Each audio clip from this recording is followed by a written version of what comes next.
Olá, seja bem-vindo ou bem-vinda a mais uma aula do curso de Banco de Dados. E hoje nós vamos falar um pouquinho sobre modelo de dados. Vamos ver como é que isso impacta na nossa disciplina aqui no nosso curso de Banco de Dados. Por que que isso é importante, né? Como fazer a modelagem de dados. E, portanto, a gente vai passar alguns slides aqui para trabalhar alguns conceitos, né? E aprender como que a gente começa a perceber a importância, né, da modelagem de dados. Então vamos lá. Modelo de dados. Deixa eu ativar a nossa canetinha aqui, né? Bom, modelo de dados é um tipo de abstração de dados usado para prover a representação conceitual, né? Ou seja, você não tem uma coisa física, né? É um conceito. O conceito é algo que você não pega, que você não consegue tocar, né? É um conceito só, uma ideia. Então, o modelo de dados utiliza os conceitos lógicos como objetos, suas propriedades e seus interrelacionamentos que podem ser mais fáceis para os usuários entenderem os conceitos de armazenamentos computacionais. Bom, o que ele está falando aqui? Um modelo de dados, né, então, é um tipo abstrato de conceito, né? É um conceito. Se você olha, por exemplo, se você é contratado para fazer um sistema, um software, né, primeiro você vai projetar, você vai modelar esse software e como ele vai armazenar dados no banco de dados. Então tudo começa ali nas ideias, nos conceitos, né, para depois evoluir para a forma física mesmo, que é a implementação das linhas de código, né, para a gente obter o banco de dados funcional, um banco de dados bom, né, para a gente armazenar esses dados, tá joia? Consequentemente, o modelo de dados esconde os detalhes, esconde os detalhes de armazenamento e da implementação desinteressantes para a maioria dos usuários de banco de dados.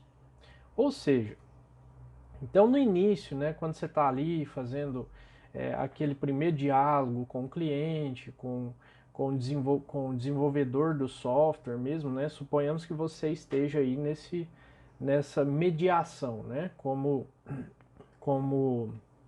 o projetista ou então a pessoa que vai tomar conta do banco de dados. Então ali a gente começa a fazer o entendimento, né, do seu negócio, dos conceitos, né, o que, que vai precisar, o que, que não vai. E aí a gente começa a colocar isso no papel, a gente começa a desenhar de fato mesmo, né, esquematizar como que vai ser o funcionamento desse sistema. Então vamos passar mais um slide aqui para a gente continuar. Então, a gente tem uma classificação, né? E essa classificação ela começa com o modelo conceitual, né? A gente tem o modelo conceitual, o modelo lógico e o modelo físico. Vamos estudar primeiro o conceitual. Então, o conceitual, a representação dos conceitos e características observados no ambiente, né? Faltou um E aqui. É a representação, né? É a representação dos conceitos e características observados no ambiente. Ou seja, você vai numa empresa que não tem um sistema informatizado. Então você vai observar aquele ambiente e ver como que você pode atender, como que você pode elaborar uma solução, criar uma solução para o seu cliente, né? Então começa assim, com observação de ambiente. Ignorar particularidades de implementação, ou seja, no início você ignora isso. Você vai trabalhar conceitos, você vai conversar, né? Não tem nada de implementação de linha de código naquele momento. Próximo slide. Aí a gente entra no modelo lógico, tá? Primeiro eu vou fazer um resumão de tudo aqui para vocês, depois a gente vai aprofundar. Bom, modelo lógico a gente tem duas subdivisões aqui, né, que são a primeira regra de derivação e depois regras de restrição, né? Regras de derivação, depois regras de restrição. De derivação, né? Normalização das estruturas de dados, né? Quer dizer, essa normalização a gente vai ter uma aula específica para ela, que é uma coisa extremamente importante, e ela visa manter, né? Você cria uma estrutura de banco de dados e essa normalização ela vai corrigir o que você tiver errado, né? Essa normalização ela é dividida em algumas fases, né? Primeira, segunda e terceira fases normais.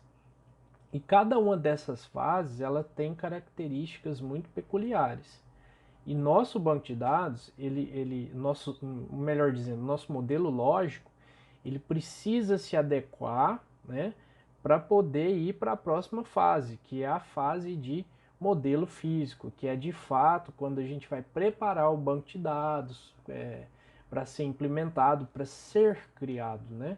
Então, muito importante esse primeiro ponto aqui que a gente tem de normalização. Segunda regra, né, de derivação. Derivação de estruturas de agregação e generalização, tá? Ou especialização. Não vou entrar em detalhes sobre isso aqui, né, mas basicamente são coisas... por exemplo, imagine que você tem uma entidade ou tabela que se chama pessoa, ou seja, ela vai servir para registrar os dados dos seus clientes. Imagine que você tem um supermercado, por exemplo, um supermercado online ou uma loja online, né? Normalmente, o que acontece nesse tipo de negócio? Negócio assim de venda mesmo, né? Vamos pegar aí o exemplo da loja. A loja, então, você tem o cliente, que é uma pessoa física, né? E você tem um fornecedor, que é uma pessoa jurídica. Então, o que seria comum entre essas duas coisas aí? Seria comum o fato de ambas serem pessoas, só com a diferença que uma é jurídica, outra é física. E uma das principais diferenças, o que é? Uma tem CNPJ e a outra tem CPF, né? Então, esse tipo de derivação aqui a gente vai chamar de generalização ou especialização. É só para vocês terem uma ideia mesmo do que significa, né? Generalização seria uma tabela só, ou seja, uma tabela que se chama pessoa, onde eu posso inserir ou CPF ou CNPJ, né? Dependendo se é pessoa física ou jurídica. Enfim. Terceira regra aqui seria a derivação de relacionamentos, tá? São os relacionamentos das entidades ou tabelas. Vocês vão ver eu falar bastante de entidades ou tabelas, porque nessa fase aqui mais abstrata, né, nessa fase mais conceitual, a gente chama de entidade. O que é uma entidade? Por exemplo, eu tenho uma tabela que armazena os usuários do meu sistema. Então eu posso chamar de entidade usuários ou tabela usuários, né? Que vai estar armazenado lá os dados dos meus usuários. Por exemplo, login, senha, e-mail, né? E assim sucessivamente. Então, esses relacionamentos, por exemplo, aí eu crio uma tabela pessoa, né? Crio uma tabela pessoa que vai se relacionar com essa tabela usuário. De que forma? Eu tenho lá, por exemplo, um registro na tabela usuário falando que tem assim um login do Paulo, a senha do Paulo, o e-mail do Paulo, né? E na tabela pessoa, eu tenho uma pessoa que se chama Paulo Oliveira, né? CPF tal, data de nascimento tal. E aí eu quero fazer um relacionamento entre essas duas tabelas, né? Para dizer que aquele registro faz a junção com outro registro da outra tabela, né? E nossos bancos de dados, eles serão cheios de relacionamentos, né? E isso é uma das características da normalização. E a normalização, né, eu não esqueci de falar para vocês, mas é o seguinte, um dos principais objetivos da normalização é evitar a redundância de dados, ou seja, duplicidade de dados, né? Não seria bem duplicidade a palavra, o que mais é adequado aqui, que a gente está falando de normalização, seria repetição de dados. Imagina só, eu vou ter que abrir o Excel aqui para a gente dar uma observadinha nessa questão da normalização. Vejam só. Aqui eu tenho, suponhamos que eu tenho uma tabela cliente, né? E aqui eu tenho, por exemplo, nome, tenho CPF e tenho endereço. Não, eu tenho, por exemplo, a cidade que a pessoa mora, né? Vamos supor que a nossa entidade ou tabela tem esses 3 campos. E aí eu faço o seguinte, ó. Eu tenho o Paulo Oliveira aqui, aí eu tenho o CPF do Paulo Oliveira aqui e falo que o Paulo mora em Goiás. Aí eu tenho o Sérgio Silva aqui, né? Tenho o CPF fictício e falo que o Sérgio também mora em Goiás. Aí eu tenho o Bruno Souza e o Bruno, eu falo que ele mora também em Goiás. Vocês concordam aqui que, por exemplo, eu não vou ter a devolutiva, né? Porque aqui é um monólogo, né? Uma aula. Mas enfim, deixa eu só fazer uma para vocês visualizarem melhor. Vamos lá, deixa eu colocar uma corzinha aqui, né? Ó.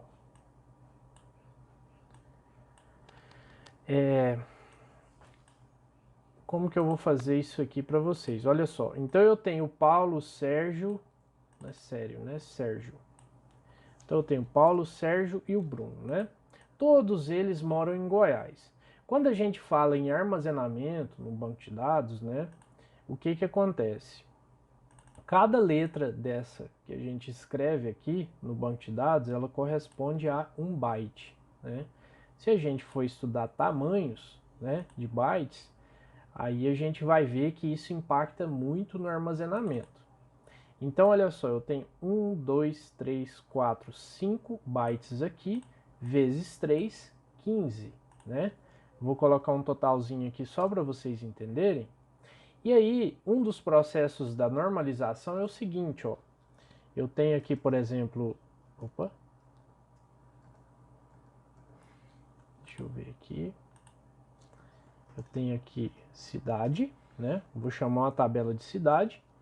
E aí eu tenho um campo código e eu tenho um campo nome, cidade, por exemplo, né? E aí, deixa eu fazer aqui o pincelzinho, né? E aí eu tenho aqui o código 1 é a cidade de Goiás, né? E aí o que que eu faria aqui, ó? Bastaria eu colocar isso aqui e falar que uma está relacionada com a outra. De que forma? O campinho cidade daqui é o mesmo daqui, né? Então eu entendo que o Paulo Oliveira é de Goiás, né? O Sérgio também é de Goiás e o Bruno também é de Goiás. A diferença aqui agora é que eu tenho 1 byte, 1 byte, 1 byte, né? Nem sei se esse conceito está exatamente certo, mas em vez de 15 eu teria o quê? Eu teria 3 bytes. Esse é um exemplo bem claro para vocês que a gente trabalha com essa parte de banco de dados para evitar que os dados sejam repetidos, né? A gente cria formas para que eles não sejam repetidos, né? E assim sucessivamente. E aí a gente pode pensar em várias questões aqui que se repetem ao longo do nosso projeto. Agora vocês imaginem, por exemplo, aqui uma loja online, um sistema online, e que tenha tipo 1 milhão de registros, 2 milhões de registros, né, de pessoas. Não é muito para repetir aqui? Para fazer esse armazenamento nos HDs, né, nos discos rígidos. Então é para isso que a normalização é feita, né, para isso que um projeto de modelagem de banco de dados é feito. Né? Então vamos voltar lá para a nossa apresentação. Isso seria o conceito de normalização, né? E também o conceito de relacionamentos, mas a gente vai estudar um pouquinho mais adiante, mais aprofundado do que se trata isso, né? Só para vocês terem uma ideia de como funciona essa parte de normalização, né? Que impede a repetição de dados, né? Redundância, como o pessoal fala. Depois a gente tem as regras de restrições, né? Que está aqui enumerado de 1 a 3, que a primeira é a restrição de domínio, a segunda, a restrição de integridade. Integridade a gente já falou bastante, né, sobre isso. E a restrição de implementação, tá? Não vou entrar muito em detalhe com vocês aqui, não, porque a aula precisa... vamos ver isso aqui mais adiante um pouquinho, de forma mais aprofundada, né? Então, o que é importante vocês entenderem é que no modelo lógico a gente vai trabalhar essas regras de derivação e de restrição, tá joia? E elas se subdividem dessa forma aqui que a gente colocou. Então, vamos lá para o modelo físico, né? O que é o modelo físico? Inclui a análise das características e recursos necessários para armazenamento e manipulação das estruturas de dados. Estrutura de armazenamento, endereçamento, acesso e alocação física. Traduzindo o que ele quer dizer com esse último, o que está aqui dentro do parêntese, ele está dizendo o seguinte: quando a gente faz um modelo físico, quando a gente cria um modelo físico que é baseado no antecessor dele, ou seja, no modelo lógico, que veio do modelo conceitual, ou seja, né, é como se fosse uma escadinha mesmo, né? Primeiro o conceitual, depois o lógico, depois o físico. O físico já está nos finalmente, né? Ele já está ali na fase de criação mesmo. Então a gente vai lá no modelo lógico, vai olhar tudo, né? E vai transformar esse modelo lógico em modelo físico. E esse modelo físico é que vai ser de fato os nomes lá dos atributos, né? Dos campinhos. Ou seja, se eu tenho uma tabela, por exemplo, uma tabela aluno, né? Eu tenho o atributo ou campo matrícula, nome, CPF, identidade, data de nascimento, sexo, né? Uma série de outras coisas que fazem parte do aluno, né? Então tudo isso, né?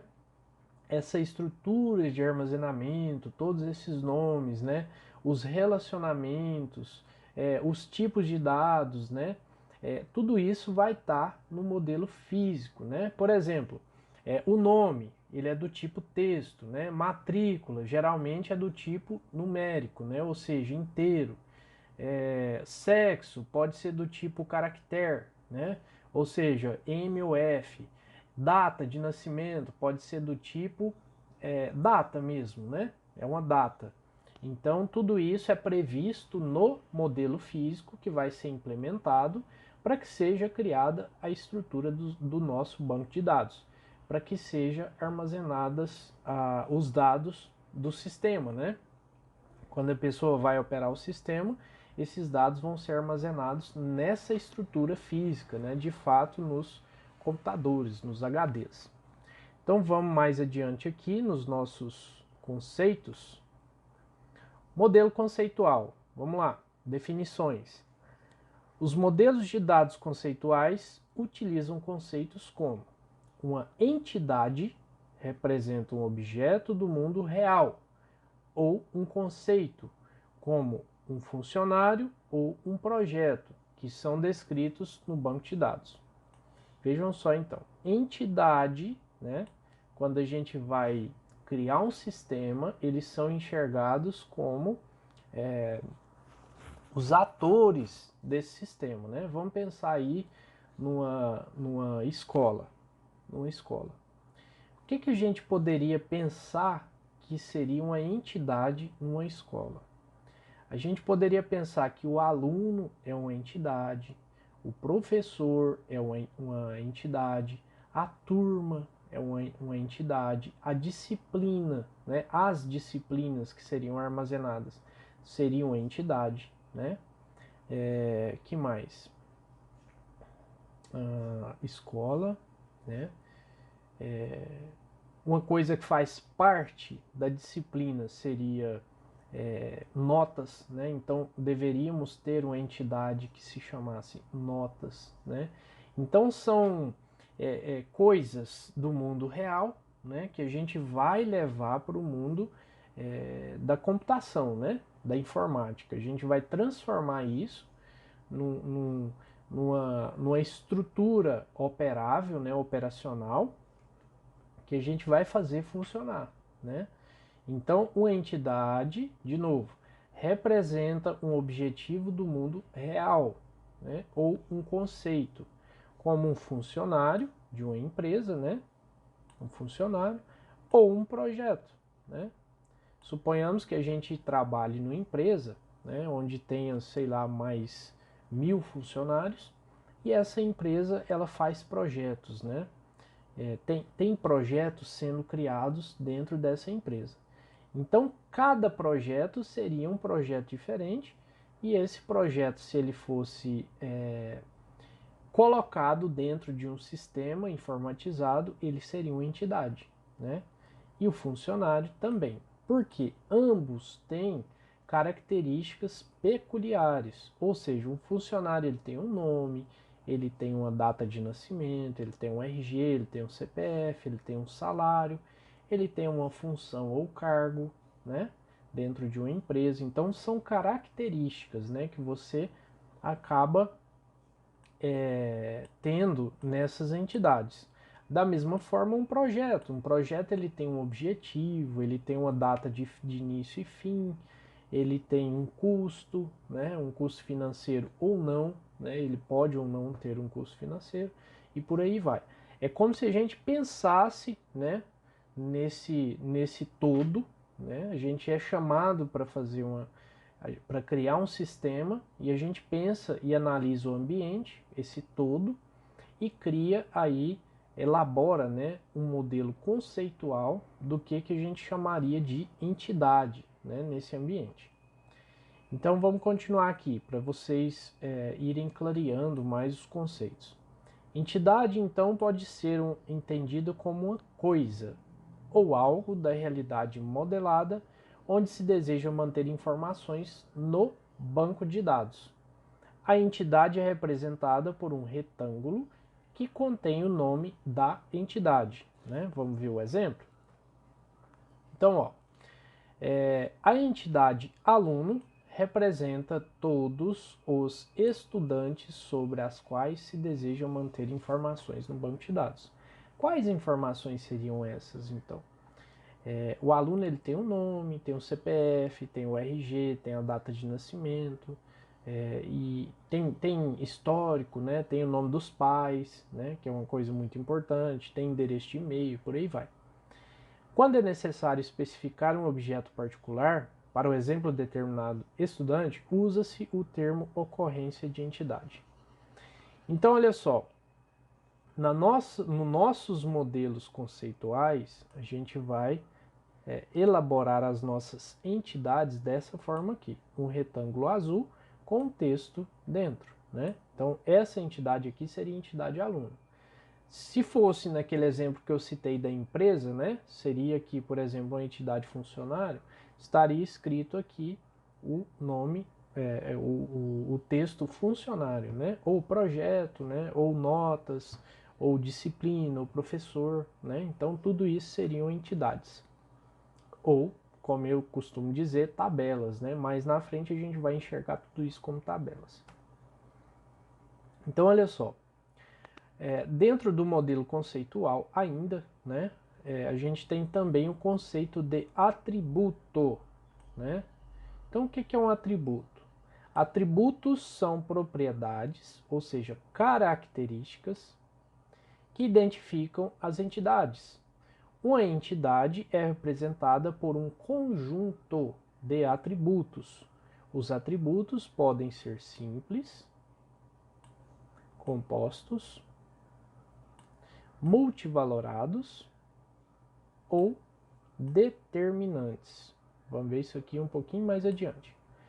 Mas o que é interessante vocês entenderem né, a gente tem uma entidade, né, E essa entidade ela tem várias características que as tornam diferentes, né? Esse exemplo aqui eu acho que está bem claro para vocês entenderem, né, que o funcionário ele tem um nome, ele tem um salário, ele tem um cargo ou função, ele tem data de admissão na empresa, né, e por aí vai.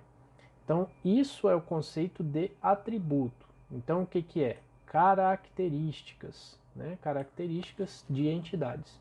Esse é o conceito de atributo. Vamos lá. Relacionamento, né? Relacionamento. O que, que é o relacionamento? É um conjunto de associações entre entidades. Ou seja, está aqui a entidade funcionário e a entidade projeto, né? O relacionamento é representado por um losango. Está aqui também no meio, né?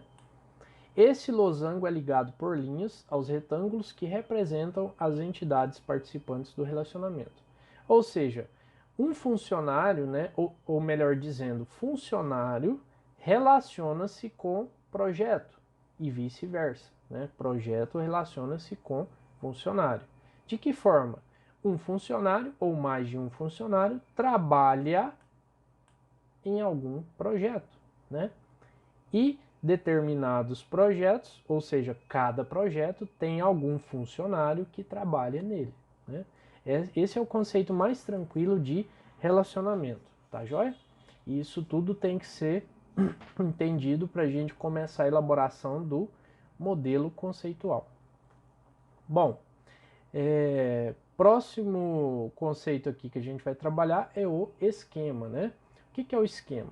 O esquema de um sistema de banco de dados é uma estrutura descrita em uma linguagem formal suportada pelo sistema de gerenciamento de banco de dados, ou seja, o SGBD, que a gente já viu quais são, né? SQL Server, MySQL, Oracle, PostgreSQL, e uma infinidade, né? MariaDB, enfim.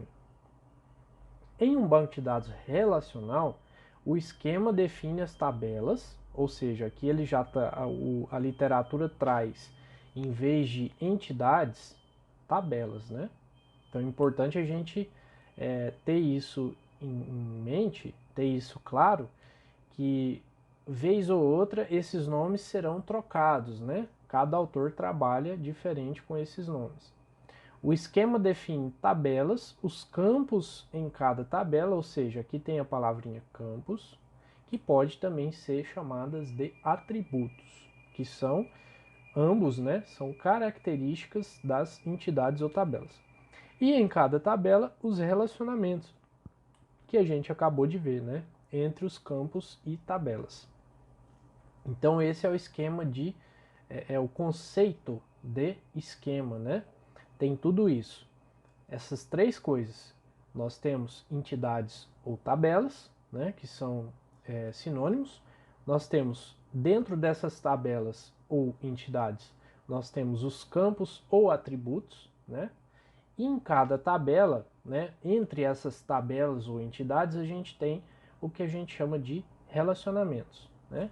Então, são três, essas três coisas, né, vamos chamar aqui de coisas, esses três aspectos fazem parte do esquema, né, o esquema como um todo, ou seja, o planejamento mesmo. Então vamos lá, esquema. Esquemas geralmente são armazenados em um dicionário de dados. Ó, guarda isso aqui que vai ser uma coisa que a gente vai explorar bastante no nosso curso de banco de dados. Apesar de um esquema ser definido em linguagem texto de banco de dados, o termo é frequentemente utilizado para referir-se a uma representação da estrutura do banco de dados. Ou seja, é o cara que vai traduzir, né? É o que vai ajudar a gente a entender o significado de cada característica do nosso banco, né? Então aqui uma representação, né, básica, a gente tem, por exemplo, a entidade ou tabela funcionário com esses três campos ou esses três atributos, né? E a entidade ou tabela projeto também tem esses três campos ou atributos, né? Isso é a composição, seria a composição do nosso dicionário de dados. Que ainda está na parte do esquema, tá, gente? Muito importante isso. Então, dentro do esquema, a gente tem um dicionário de dados para ajudar a explicar do que se trata, né? Como é feito aquele esquema. Slide seguinte, vamos lá. Conceito de esquema e instância, tá bom? A gente viu no slide anterior que a gente tem o esquema, né? O esquema é uma entidade e seus campos ou atributos. Agora a gente vai ver que vai entrar um novo conceito que é a instância, que nada mais é que os valores preenchidos, tá? Em cada tabela ou entidade, né? Então vamos ver como que funciona uma instância. Informação propriamente dita, ou seja, armazenada lá no banco de dados, né? Olha só, o código do João 001, o nome é João e o salário é 300, e assim sucessivamente aqui com os outros funcionários. Segundo aspecto, coleção de informações do BD, ou seja, do banco de dados, em um determinado instante, igual a instância do BD, né? Então, são coleção de informações. Quem que é a coleção? Tudo isso aqui. Então, isso aqui é a instância daquela determinada tabela ou entidade. Terceiro aspecto, alterada com inserções e remoções de informação, ou seja, ela pode ser alterada, né? Aqui eu posso mudar esse nome aqui, por exemplo, para Gabriel, ou Bruno, ou José, né? Quarto aspecto, corresponde ao conceito de valor armazenado na variável nas linguagens de programação. Ou seja, lá no meu sistema informatizado, eu capturo essas informações ali através da interface gráfica, né, que vai apresentar o sistema para o usuário, seja ele administrador, seja ele um usuário comum, né, um usuário padrão, que a gente chama de padrão. E aí, o que ele fizer com o mouse, com o teclado, né, o que ele alimentar ali no banco, né, através da interface gráfica, vai para o nosso banco de dados. Então, esse conceito de valor armazenado significa isso. Ele traz lá da interface gráfica, passa por aquele processamento, pela tratativa do sistema informatizado e entra em forma de dado, né, armazenado no nosso banco de dados, né? E mais especificamente na nossa instância, né, na nossa instância aqui da nossa tabela, de novo, da nossa tabela. Bom, então o conceito de instância é esse, né? A gente tem aqui sempre, a gente sempre vai ter o esquema aqui na parte de cima, que é o nome da entidade ou tabela, tá? E cada campinho desse, né? Código, nome, salário, então isso faz parte do esquema. E aqui embaixo a gente tem a instância, que é toda essa coleção de dados aqui. Muito tranquilo. Tá joia? Vamos para o próximo slide. Conceitos de independência, né? Vamos ver o que é independência. A independência de dados pode ser definida como a capacidade de se alterar um esquema em um nível de um banco de dados sem ter que alterar um nível superior, tá? Então, essa independência ela se divide na independência lógica e independência física, tá bom?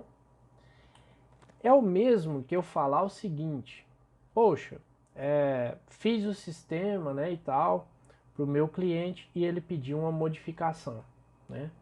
Será que eu consigo implementar no meu sistema essa modificação sem promover um impacto muito grande no meu esquema do meu banco de dados, né? Então essa independência lógica, né, que é a capacidade de alterar o esquema conceitual sem ter que alterar o esquema externo ou as aplicações do usuário, né?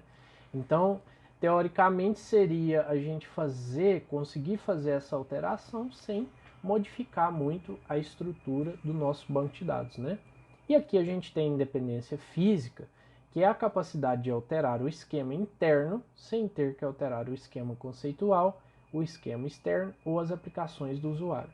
Então, teoricamente, é como se a gente tivesse que elaborar um banco de dados, né? A gente sempre tem que pensar nisso, tem que elaborar um banco de dados coeso, um banco de dados certinho, para que se tiver alguma modificação ou alteração, a gente não precise, né, mexer muito na estrutura física ou lógica do nosso banco, tá joia? Mas por enquanto isso aqui é apenas um conceito de independência,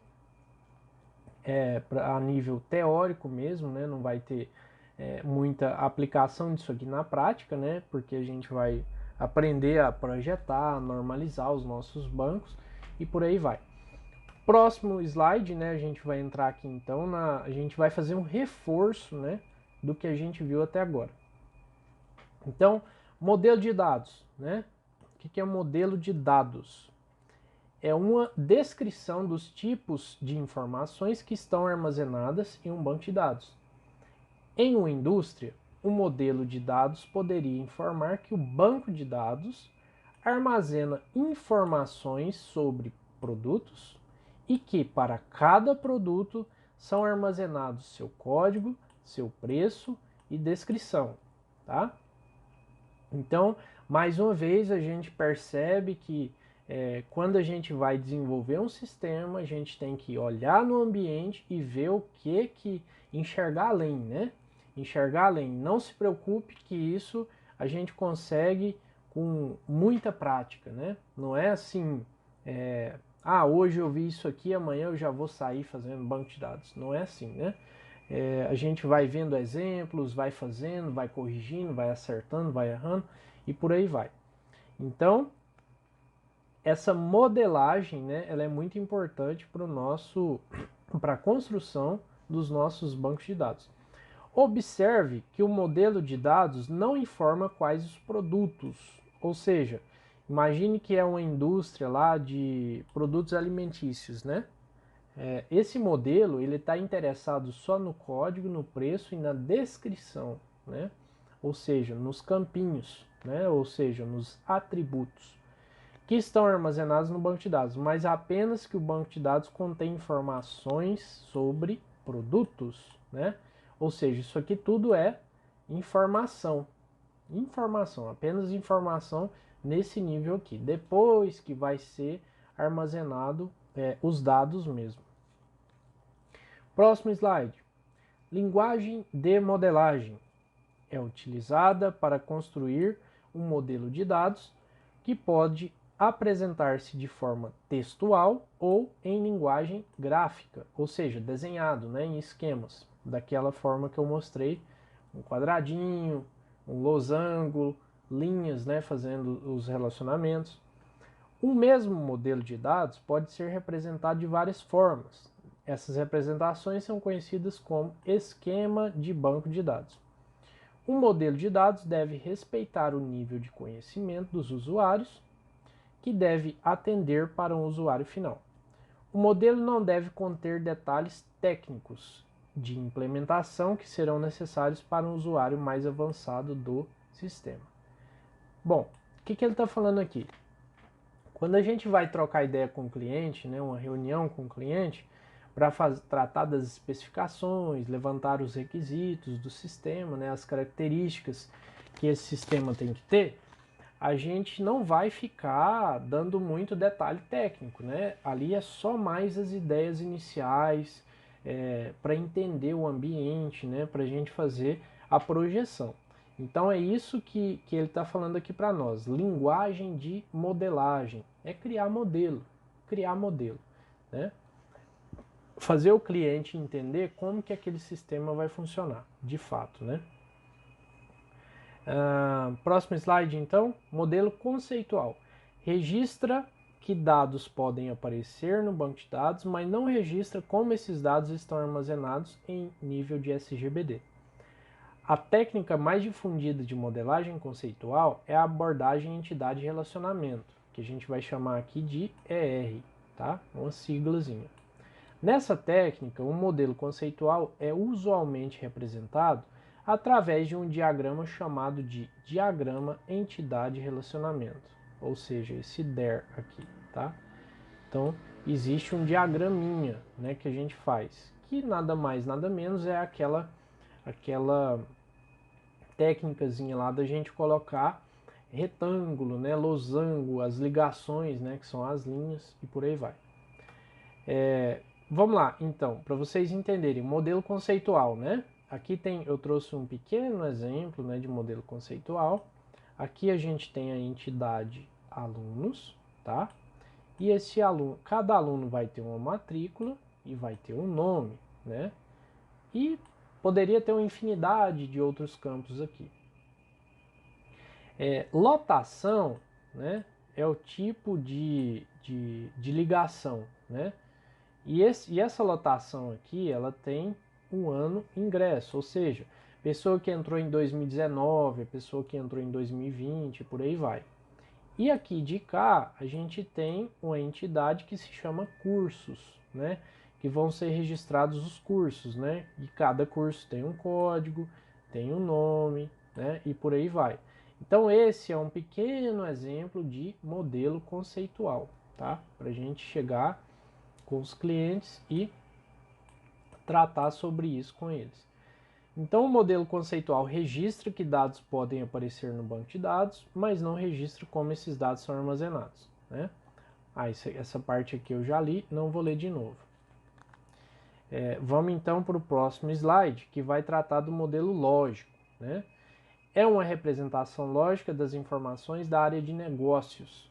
Não é um banco de dados, é independente do modelo físico. Ou seja, não é aquele modelo que a gente vai para a implementação. É o intermediário, né, que vai fazer o elo de ligação entre o modelo conceitual e o modelo físico, né? Este é o conceito chave da modelagem de dados lógica. Ele deve ser independente da tecnologia implementada, ou seja, não importa qual banco de dados você vai utilizar, não importa qual linguagem de programação você vai fazer o sistema, enfim, não importa. Os componentes desse modelo devem estar intimamente ligados aos negócios, não à tecnologia, né? Mais um reforço aqui. Esse modelo ele vai enxergar a lógica de negócios, né? As regras do negócio que você está fazendo o sistema, né? O modelo lógico. Imagina lá que você tem uma clínica médica, né? E aí você foi contratado para fazer essa modelagem, né, do sistema do banco de dados. E nesse modelo lógico aqui, o que é que você vai ter que pensar? Né? Você vai ter que pensar em todas as entidades, ou seja, provavelmente vai ter uma entidade médico, vai ter uma entidade cliente, vai ter uma entidade agenda ou agendamento, né? Enfim. É como se a gente transportasse o que ocorre ali no dia a dia do negócio, da empresa, né, para o nosso sistema informatizado. Esse, então, é o maior desafio nosso enquanto desenvolvedores de software, tá? E modelagem, né? Modelagem de dados. Então, próximo slide, né? Aqui eu trouxe para vocês um exemplo de modelo lógico, né? Aqui, só da gente ver, ó, item da nota fiscal, produto, cliente, nota fiscal, vendedor, a gente já subentende que é um modelo lógico de um negócio, de uma loja, né? De vendas, né? Provavelmente bom, aqui não está falando, mas pode ser uma dessas lojas aí, .com, por exemplo, né? Ou mesmo uma loja física, né? Uma loja de eletrodomésticos, né? Então, olha só, aqui, cada quadradinho desses são entidades, tá? São entidades. E aqui a gente começa a enxergar quais são os atributos ou campos, né, das nossas tabelas vai precisar existir em cada entidade. Então isso é muito importante, né? Vocês podem ver aqui, né, que cada entidade tem o seu os seus atributos, né, as suas características, né? E a gente poderia, por exemplo, aqui ter mais coisas, né? Por exemplo, aqui, esse é um exemplo muito genérico, muito simples, né? Aqui, por exemplo, nessa entidade cliente, a gente poderia ter, por exemplo, aqui CPF do cliente, data de nascimento do cliente, nome do pai, nome da mãe, que mais? O sexo, o e-mail, né? O telefone, o endereço e por aí vai, né? Então, muito importante enxergar isso. E essas linhazinhas aqui, ó, que fazem as ligações entre as entidades, é o que nós chamamos de relacionamento, tá? Relacionamento. Então, tudo isso a gente vai estudar, vai entender como é que cada dado vai entrar nessas entidades, né? Vão ser armazenados nessas entidades ou tabelas. Deixa eu dar uma avançadinha aqui, senão a gente tem que interromper a nossa aula, né? Mas, explicando assim, né, para vocês entenderem de fato como é o modelo lógico, é isso aqui, tá? Mais adiante a gente vai ter mais exemplos de modelos, né? Mas vamos voltar aqui. Modelo físico, né? O que é o modelo físico? O modelo físico, fazemos a modelagem física do modelo do banco de dados. Levam-se em conta as limitações impostas pelo SGBD escolhido e deve ser criado sempre com base nos exemplos de modelagem de dados produzidos no item anterior, ou seja, o lógico. Então você olha no lógico para produzir o modelo físico, né? Essas limitações do SGBD, ele está falando o seguinte: olha, você vai usar o MySQL, você vai usar o SQL Server, você vai usar o Oracle, você vai usar o MariaDB. Então, cada um desses teria que ser estudado, né? Eles têm peculiaridades, têm características diferentes, e aí sim você vê se com aquele SGBD específico dá para encaixar o que você está pensando para o modelo físico mesmo, né? Mais adiante a gente tem aqui de fato, né, um modelinho físico criado, né? Aqui a gente tem, por exemplo, um modelo físico como se fosse de uma livraria, né? E cada quadrinho desses seria uma entidade ou uma tabelinha, né?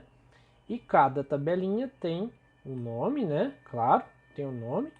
E tem os campinhos, né? Aqui tem código, né, que é do tipo inteiro. Olha só o tipo de dados aparecendo. Aqui a gente tem o nome, que é do tipo texto, né, que a gente chama também de varchar, né? A gente vai ver mais adiante sobre isso. Aqui a gente tem a cidade, que é do tipo varchar, né, nesse exemplo, e o tamanho desse campo, né? Nesse caso aqui, 255 caracteres, né?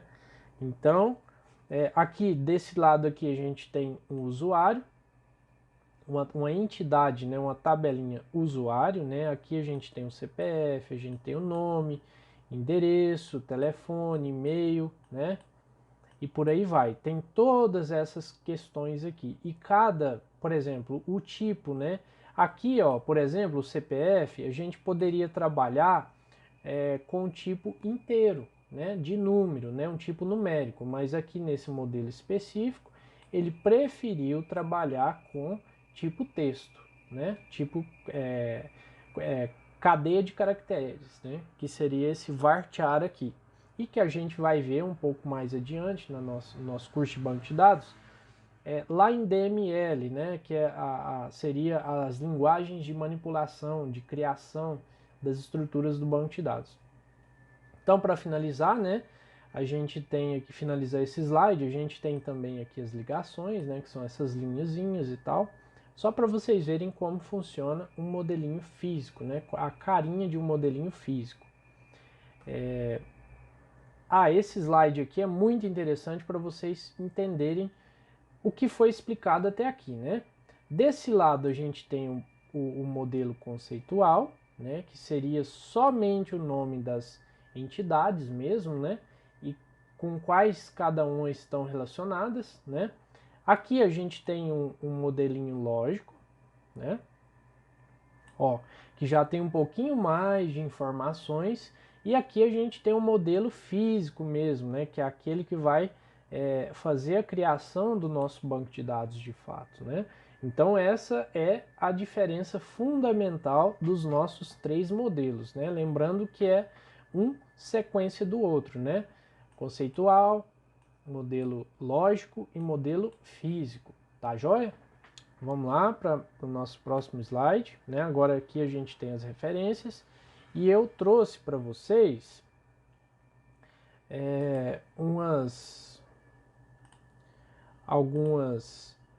alguns exemplos aqui de modelos, tá? Aqui a gente tem, por exemplo, o modelo físico, né? Olha só, um novo modelinho físico, né? Aqui seria de um cinema, né? De um sistema de um cinema, né? Sistema de um cinema ou de um site que trata de filmes, né? Não me recordo bem, analisei já tem algum tempo já, não sei bem como que a gente, qual seria o modelo adequado para a gente tratar aqui, mas é um modelo físico, né? Para vocês verem como que ele está reproduzido aqui. Não é muito diferente do outro, né? Bem parecido. Aqui a gente tem um modelo também físico, né? Provavelmente projetado em outro software, né? Aqui me parece que é um sistema de jogos, né? Olha só.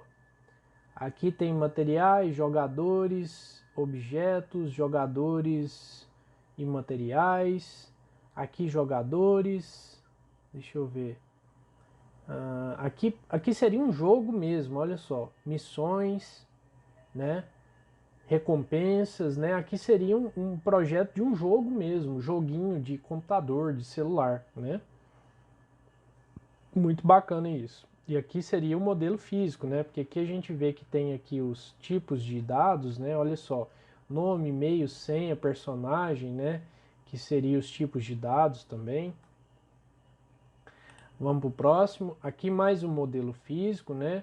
Instrutor, aluno, turma, atividade, chamada, matrícula. Aqui está parecendo que é uma escola, né? Uma escola mesmo.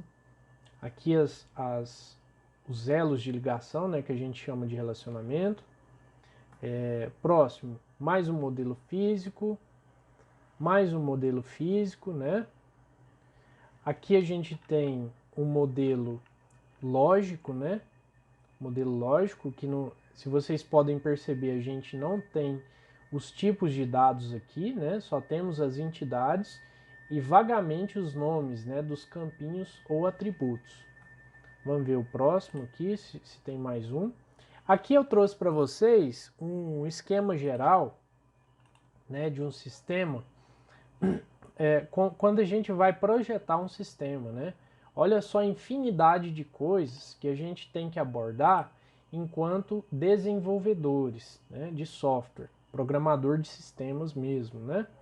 Então, só para vocês darem uma olhadinha, depois vocês pausam o vídeo aí, né, quem quiser ver, para olhar, né, um todo, né, qual que é a participação do cliente, né, no processo, qual que é a participação do desenvolvedor, né, o processo geral aqui está aqui embaixo, que se chama desenvolvimento de sistemas, né? Então tem uma série de atividades aí que quando a gente entrar de fato para essa área, a gente vai fazer, né? Então é muito bacana ver essa projeção desse todo, né? Aqui para a gente se perguntar, para a gente pensar, né? Quais caminhos a gente deve seguir, tá bom, pessoal? Então aqui a gente fica por aqui, né, nessa aula. Vamos encerrar essa aula por aqui para a gente dar seguimento nos nossos estudos, tá bom, pessoal? Então, até a próxima aula, que a gente vai fazer uma revisãozinha, né, dessa parte de modelagem, né? A gente vai fazer um apanhado e depois a gente segue com mais conteúdo para vocês, tá joia?